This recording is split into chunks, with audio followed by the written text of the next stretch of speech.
Outils nécessaires pour l'installation. Jeu de clés. Coffret de tournevis. Ciseaux d'électricien. Crayon. Pince. Mètre. Vis et chevilles. Perforateur. Forêt. Niveau. Avant de procéder à l'installation de l'automatisme, il est nécessaire de débrancher le courant électrique. Vérifier que la structure du portail soit adéquatement robuste, les charnières soient opérationnelles et qu'il n'y ait pas de friction entre les parties fixes et mobiles.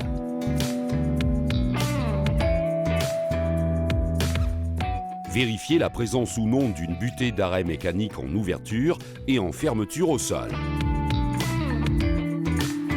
Vérifier que les points de fixation des moteurs et des dispositifs soient dans des zones protégées contre les chocs et que les surfaces soient suffisamment solides. Prévoir des gaines et des canaux adéquats pour le passage des câbles électriques tout en garantissant la protection contre l'endommagement mécanique.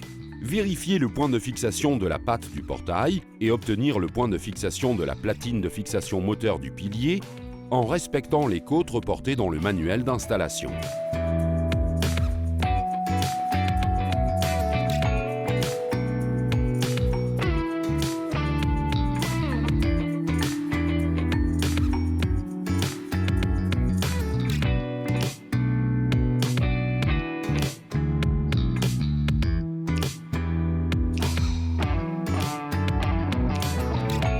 Marquer les points de fixation de la platine du pilier et de la patte du portail. Céder d'un niveau pour garantir l'alignement parfait des mesures.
Percer les points de fixation, insérer les chevilles ou utiliser des inserts adéquats pour la tenue des pattes et platines.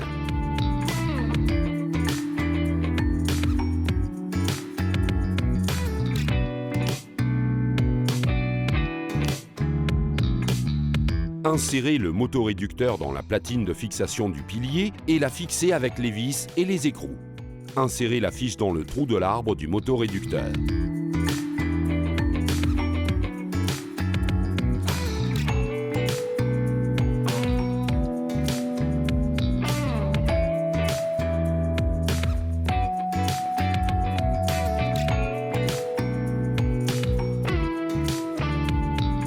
Fixer les pattes avec des vis adéquates. Sur le portail, il est également possible de souder la bride avec un poste à souder pour un portail en acier. Fixer le bras de transmission sur l'axe avec la rondelle et la vis. Enfin, fixer le prolongateur relié au bras de transmission avec l'axe, la vis et la rondelle.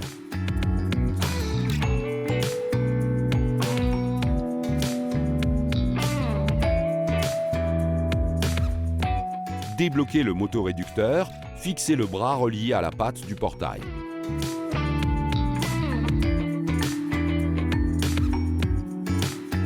Là où il n'y a pas de butée, fixer les arrêts mécaniques. Dans ce cas, là où il manque la butée d'arrêt en ouverture Ouvrir complètement la porte, faire une marque sur le caisson au niveau du centre du bras, fermer manuellement la porte et positionner l'arrêt mécanique sous le caisson. La marque sur le caisson doit correspondre à la rainure présente sur l'arrêt comme illustré. Enfin, bloquer l'arrêt avec la vis fournie.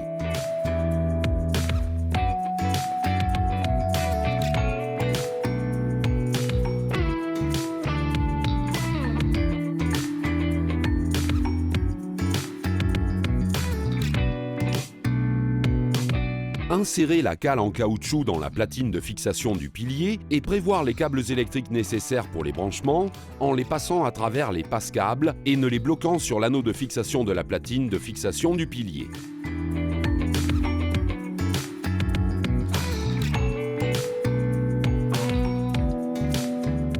Procédez au câblage électrique comme reporté dans le manuel d'installation. Procédez d'abord avec l'alimentation, puis avec l'automatisme et le motoréducteur en contrôlant si l'automatisme est à la droite ou à la gauche du portail. Ensuite, câblez les photocellules et le clignotant.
Branchez le courant électrique et bloquez le portail.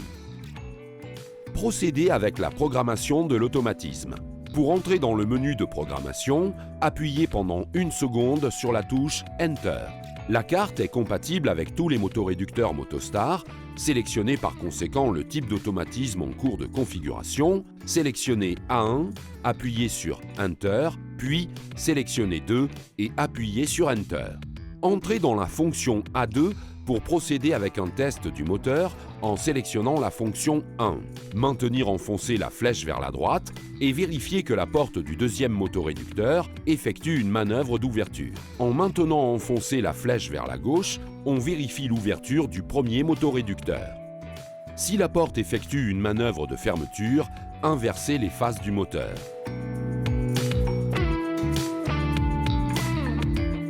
Entrez dans la fonction A3 pour procéder avec l'auto-apprentissage de la course. Avant cette opération, débloquez le portail, le positionnez à mi-course et le bloquez de nouveau. Contrôlez que la zone de manœuvre ne présente pas d'obstacle. Une fois entré dans la fonction A3, sélectionnez 1 et appuyez sur Enter pour confirmer l'opération d'étalonnage automatique de la course.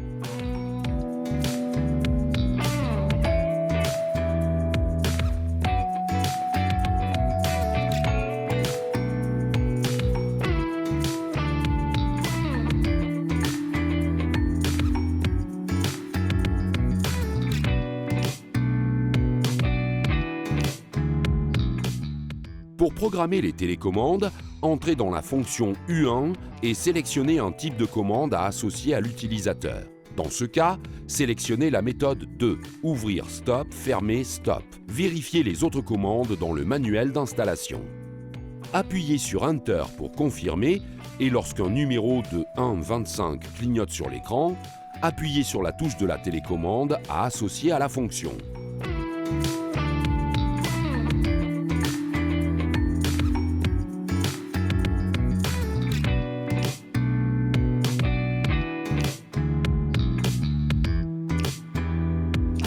Une fois les branchements terminés, la mise en marche et la programmation, insérez le couvercle sur les motoréducteurs et bloquez avec la clé et insérez le bouchon de protection.